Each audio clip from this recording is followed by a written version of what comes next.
Good afternoon. I'm Derek T. Dingle, Executive Vice President and Chief Content Officer for Black Enterprise. Over the past year, there's been much talk about curing longtime racial inequities while providing Black Americans access to employment and entrepreneurial opportunities. This focus has become more vital in a post-pandemic recovery in which Black employment significantly lags every other group and Black business remains devastated. But just how do we fix these persistent challenges and fuel the economic and financial advancement of Black America?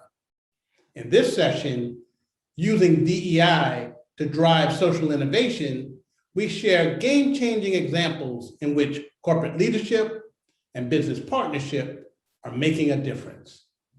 Let me introduce our speakers. Suggs is Group Vice President, Social Innovation for Toyota Motor North America, where he is responsible for community engagement, workforce development, and diversity and inclusion strategy. He has held several roles for the auto manufacturer, including president of the manufacturing plant in Blue Springs, Mississippi. Our next panelist is a business veteran who has held a series of corporate and government leadership positions over the past 30 years. Maurice Jones has been appointed CEO of OneTen, which is a group of chief executives from major corporations who have banded together to upskill, hire, and promote Black Americans over the next decade. They're here to share how their organizations seek to bolster Black communities. Sean, Maurice, thank you for joining us for our DEI Summit 2 and to talk about this vital issue. Nice to be with you.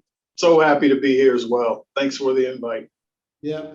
In the intro, I shared a bit of your backgrounds and your role, but I'd like you to elaborate on what is your focus, what is your role, how is it impactful to the corporation, and how is it impactful external to the corporation? So I'm going to start with you, Sean.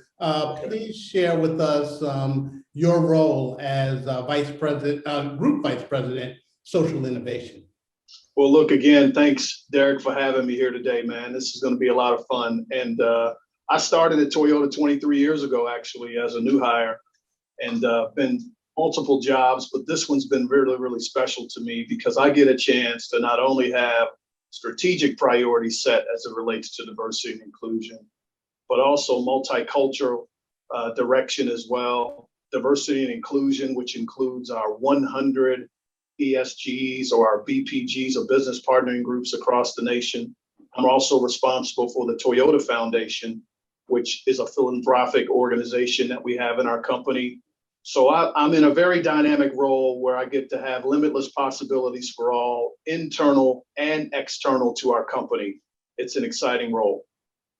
So before I go to Maurice, right now, what are your priorities in your role? What is the areas where you're having a laser beam focus in terms of execution and driving that to the next level?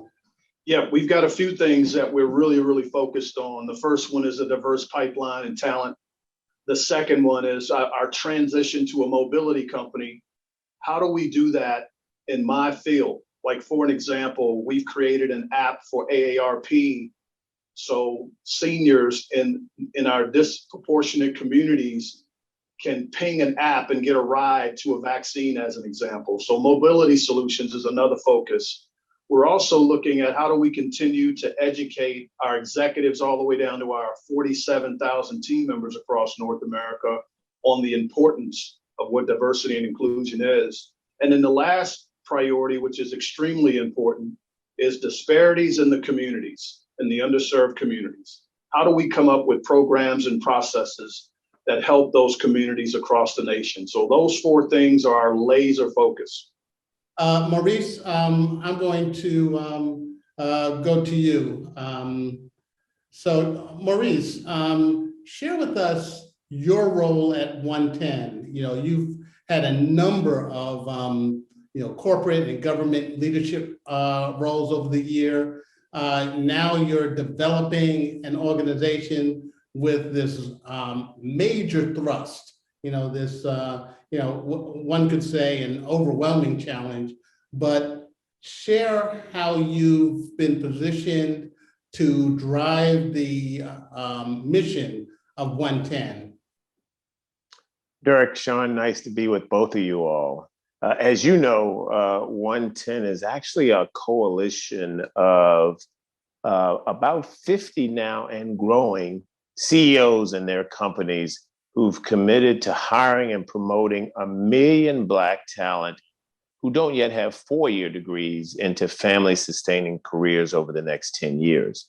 My job is to take this startup and make it a reality and turn it into a sustainable enterprise to get this mission done, which means I'm in the midst of recruiting more companies to this effort. We've got to have that demand side of the equation as the leading effort, recruiting also talent developers to this effort, meaning community colleges and online platforms, nonprofits, for-profits, HBCUs, continuing education components of 4-year schools. Also recruiting Black talent, recruiting that Black talent via partnerships with those talent developers that I just listed, and also partnering with other entities that enable us to reach out to Black talent. NAACP, Urban League, CDCs, faith community, the companies themselves, which have a lot of Black talent already in them. The last component of this ecosystem, I like to call it, that we're building are the wraparound or talent support entities that we need to partner with.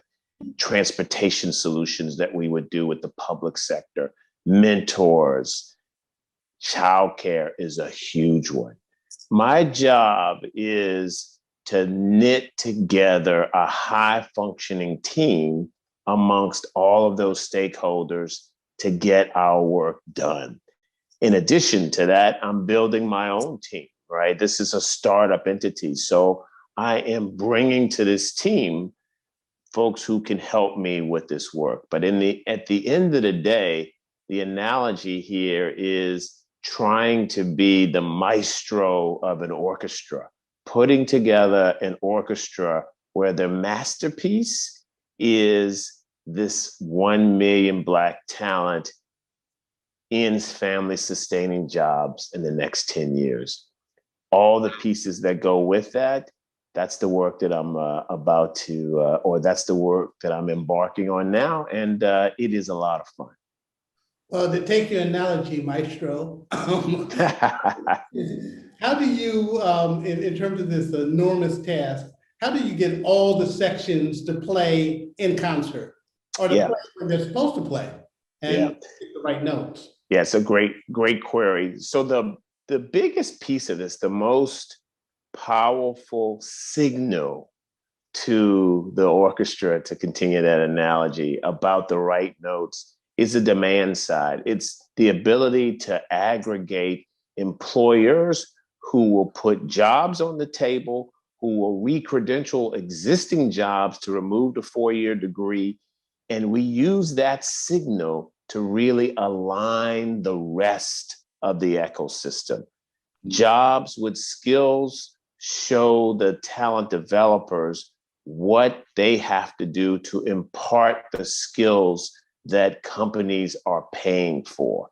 Black talent will be able to see those jobs. They will also be able to see the talent developers that they can work with in order to equip them to be competitive. And the wraparound supports will come from those things that we know we need to assist Black talent with or partner with Black talent in order to be great at this area. But it all starts with the demand side. It all starts with a real clear, unambiguous, and big signal of jobs translated to skills. And so that's where we're focusing first. So, before I bring Sean back into the conversation, just wanted you to focus on that piece again.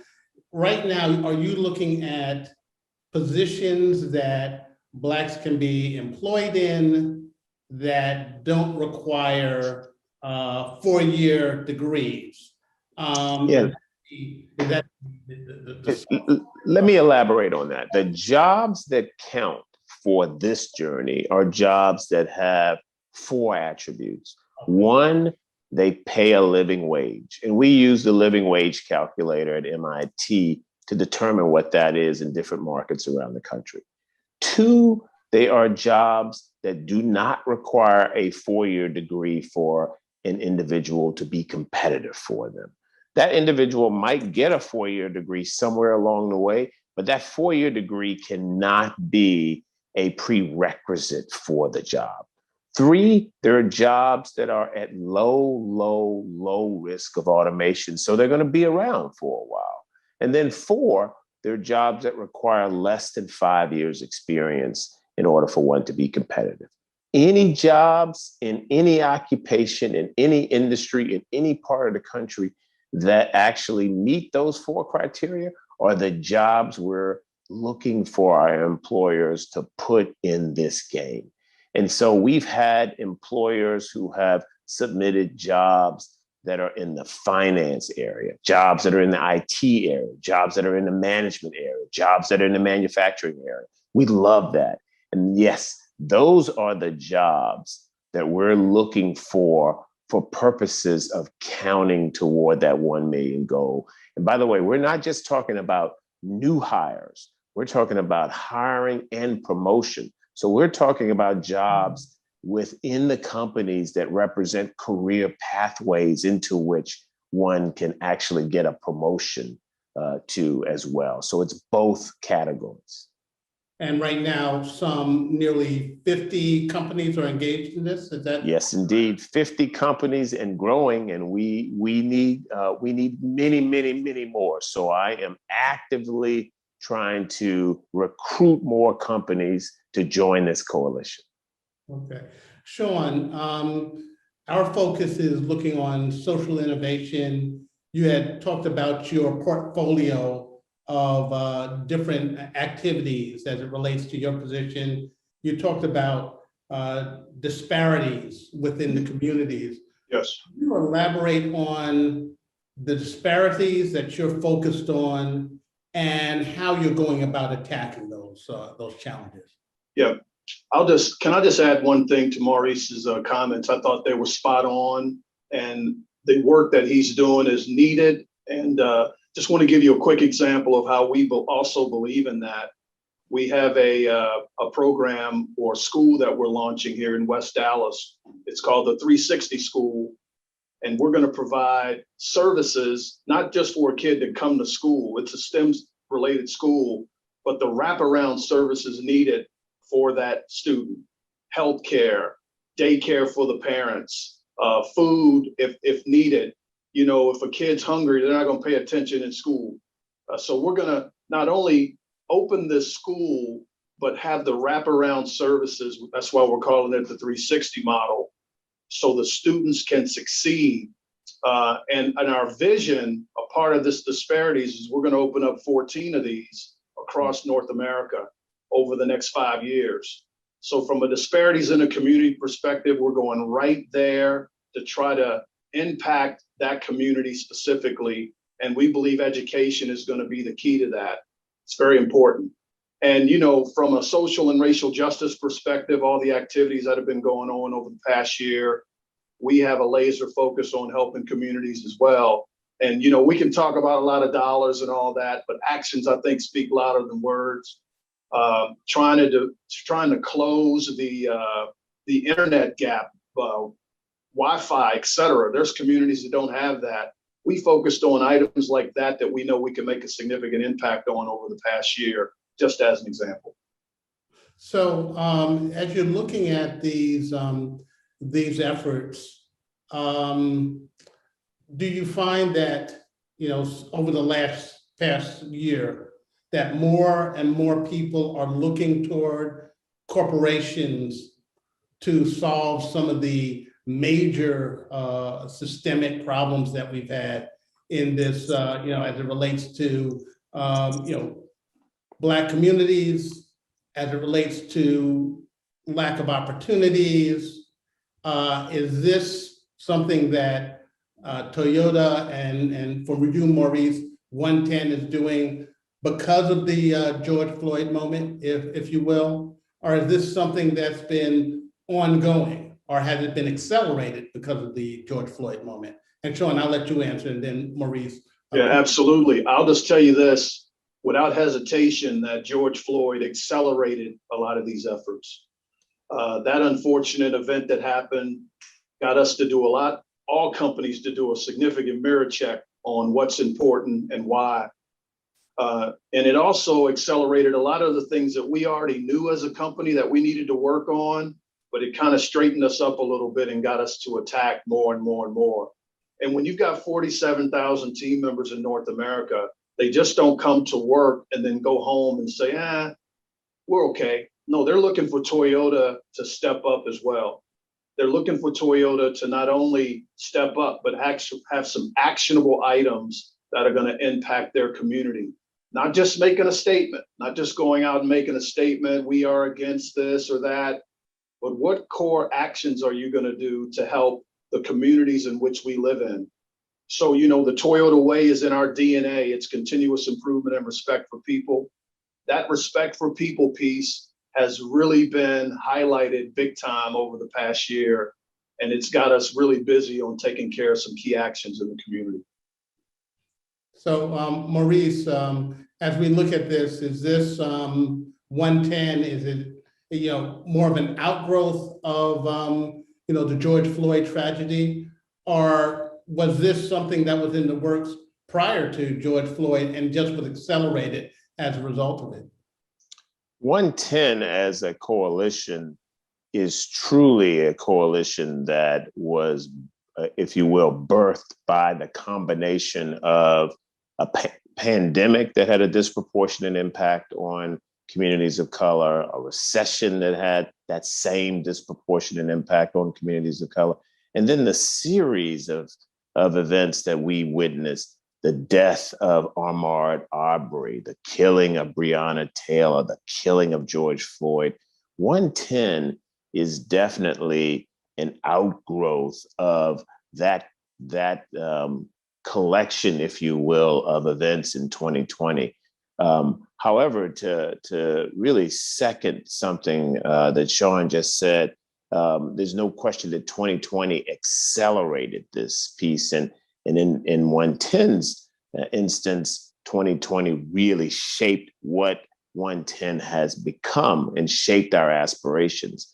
But I want to stress that corporate America has always been involved in helping the country to solve bigger issues, as it should be, by the way, because there's no question that as goes a healthy country, so goes the corporate piece of this. And if you look back over the history of the country, whether it's fighting massive resistance in the South or solving transportation programs, getting a railroad system that goes from coast to coast, we couldn't have done these things in this country without corporate America leaning in. And we definitely need corporate America to lean into this issue that we're talking about now, making us a more just place for all folks to thrive. And so, no question that George Floyd in 2020 has accelerated themes that have been around for a while, and I welcome that acceleration. And if I can I just make one more comment, if you don't mind, Derek? We also are looking at, we try to, not be too far left or too far right as it relates to the political stance on it, but we also try to pick and choose where we think we can make an impact. because it's the right thing to do. And I use the Mississippi flag as an example, the Confederate flag.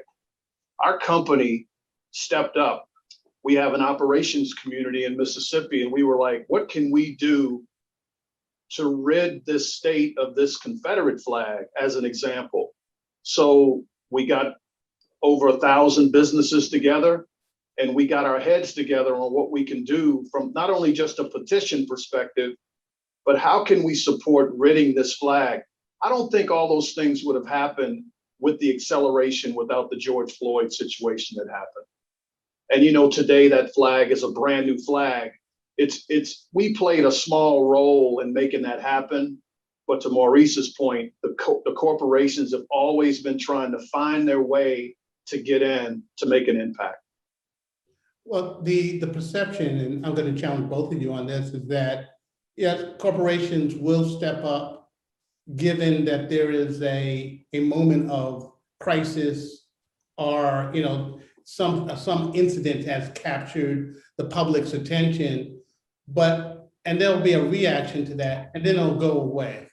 How do you ensure that, Sean, your efforts, your team's efforts are lasting, that the impact continues, that this focus is generational? And Maurice, the same with OneTen. How do we ensure, I know that there's a 10-year time horizon, but how do you ensure that this continues to move forward with the same vigor and focus and energy as it has now?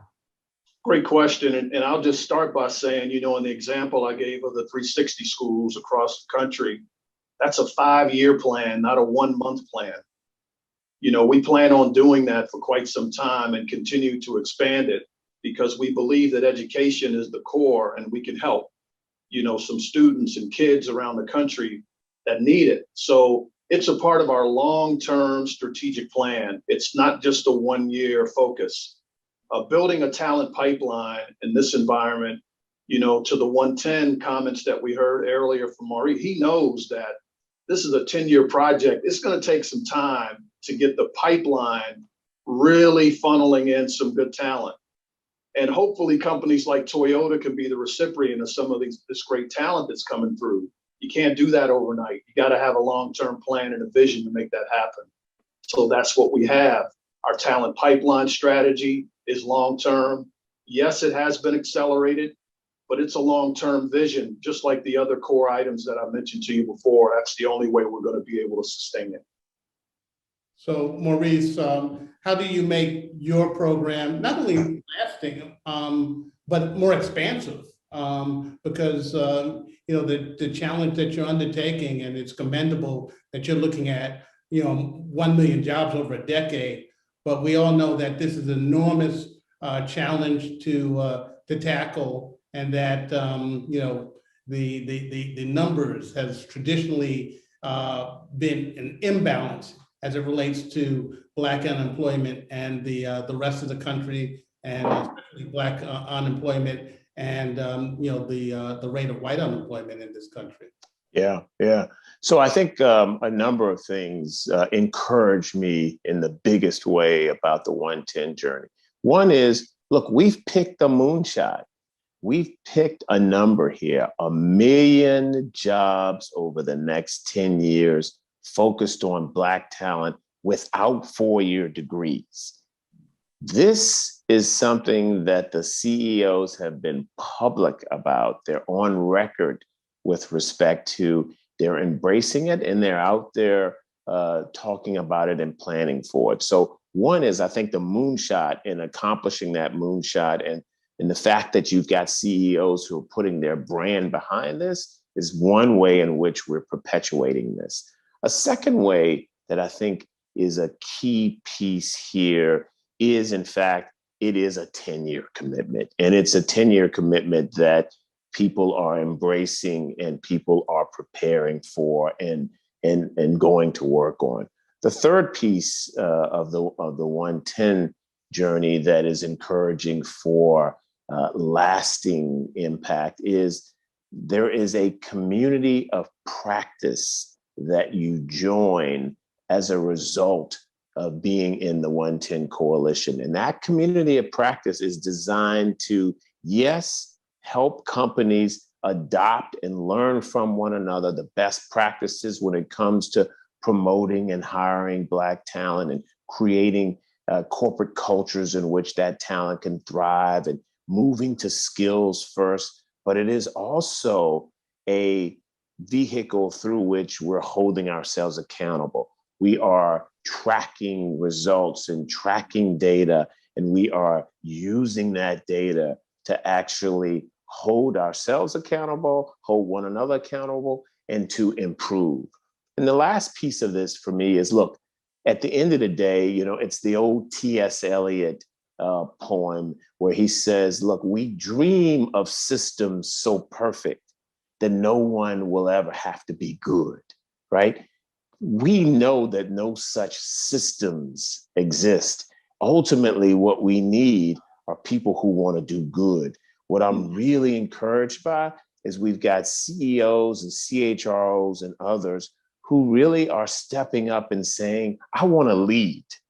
I want to lead. The Ken Chenaults and the Ken Frasers and Jenny Remedis are saying, I want to lead here. And the key for me is making sure that we continue to show these leaders that it matters, that we can get the results, and we need to continue to bring folks into this coalition who are like-minded with them. At the end of the day, this is a leadership challenge. It is a leadership sustainability challenge. And we're going to have to, as Sean knows, you got to get up every morning and keep working on that. I relish the opportunity.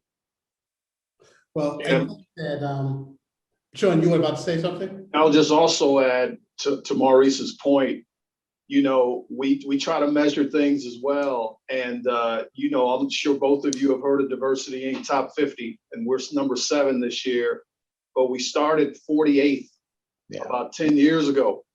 So that journey tells you that, we're continuing to improve every single year because of the sustainable efforts that we're trying to put in place. We're the #1 brand volume leader for African Americans, Hispanic, and Asian Pacific for over a decade.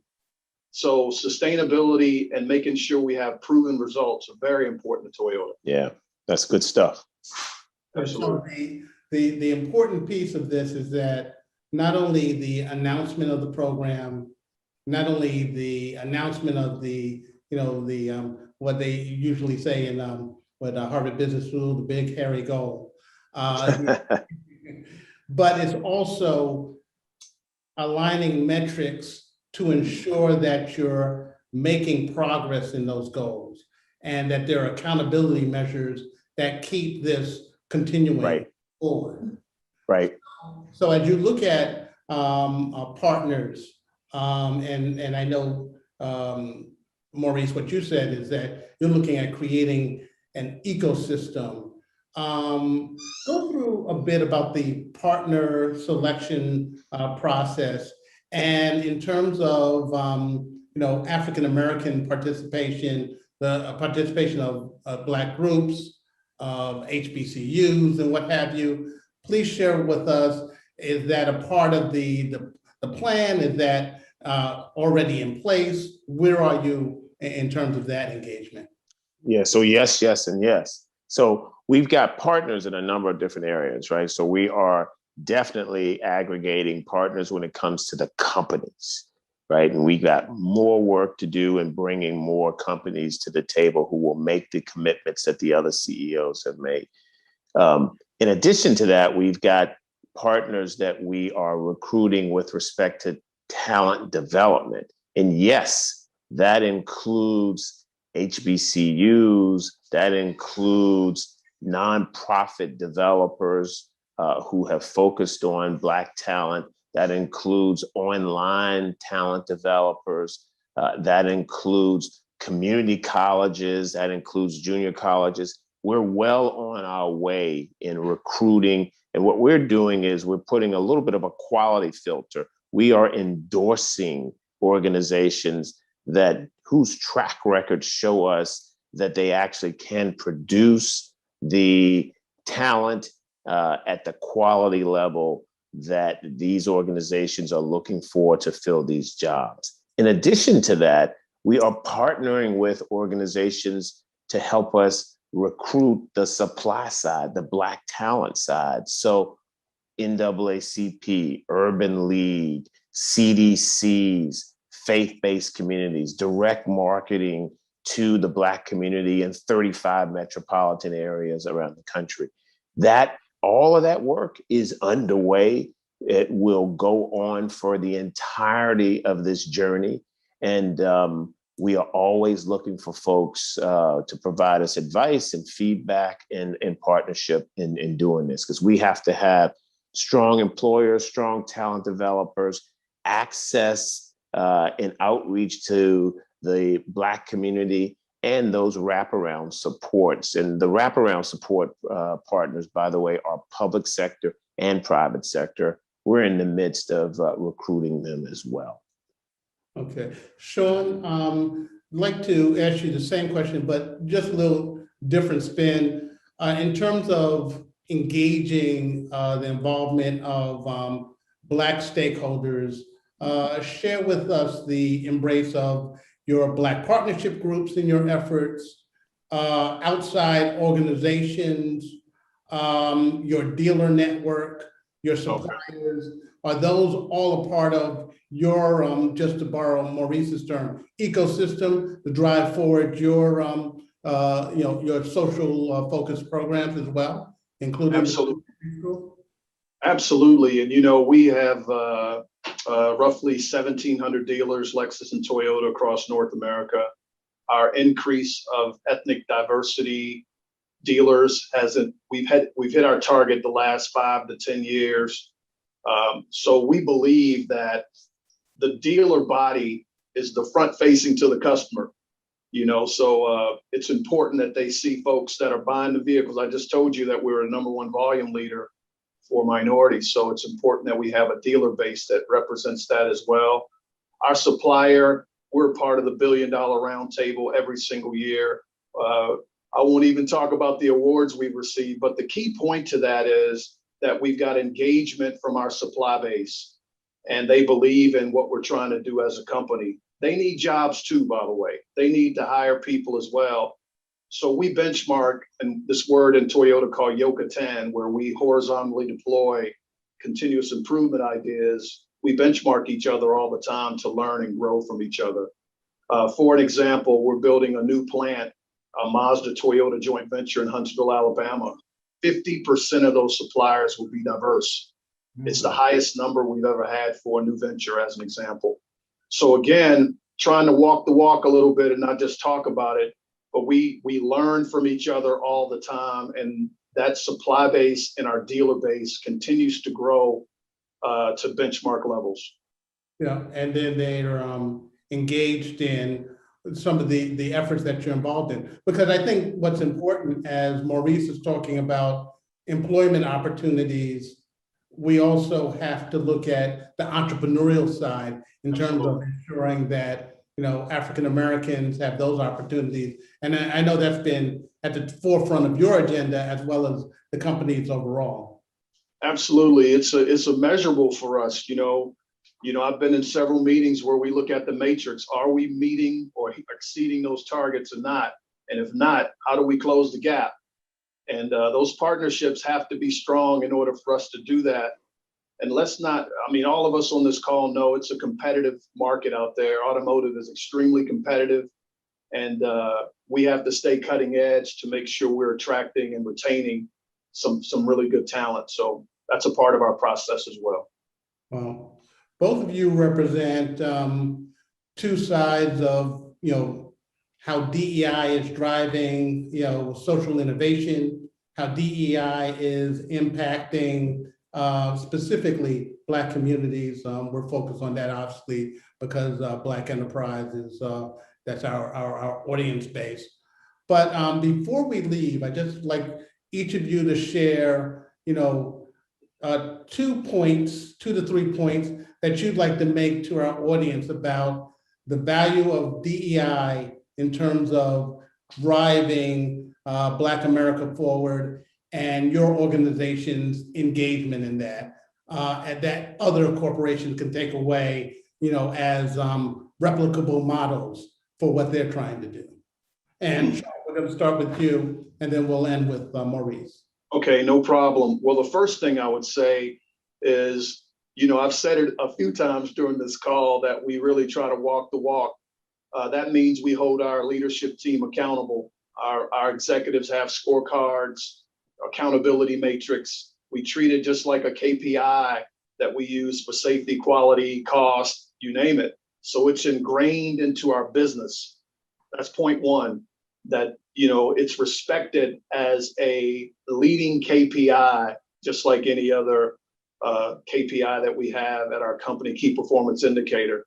And the second thing is, in football, they have this thing called don't outkick your coverage. If you punt the ball too fast, your coverage can't get down there and do anything. So you got to level set your organization to handle the change that's coming and make sure your strategic plan is appropriate and applicable to your organization to make change.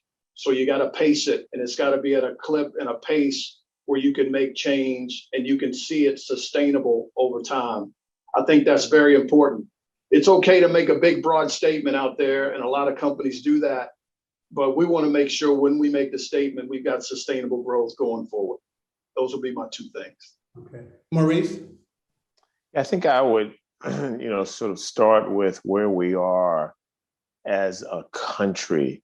If you look at the greatest risk to us becoming a more perfect union, I would tell you that DEI is at the heart of that. We have got to be great in DEI in order for us to really become a more perfect union. Look at the disparities that we have in the country today. We've got a racial wealth gap now that is almost 40 times one another. That we've got white families with almost 40 times more wealth than Black families. We've got a situation where if you look at family sustaining jobs, going back to what I just mentioned, 76% of Black families, of Black talent in the market now don't have a 4-year degree. And so if you've got a barrier to getting into a family sustaining job that is a 4-year degree, you're locking out 76% of Black talent. So what we are doing as a coalition and trying to do with our companies and in particular corporate America is to say, we have got to make corporate America look more like America in order to thrive. And to do that, we've got to be really good at DE&I. We've got to remove what are, in a lot of cases, invisible barriers to Black talent and others gaining access and thriving within. That is what DEI is about in this journey. And we are saying, unless we're great at that, we're not only going to be unsuccessful as a coalition, the country's experiment itself, the American experiment, is going to be at risk. Maurice, Sean, this has been a powerful conversation, albeit too short. But thank you for joining us. Thank you for being a part of this session and our summit. And I look forward to following up with both of you in terms of your initiatives and focus over the next few months.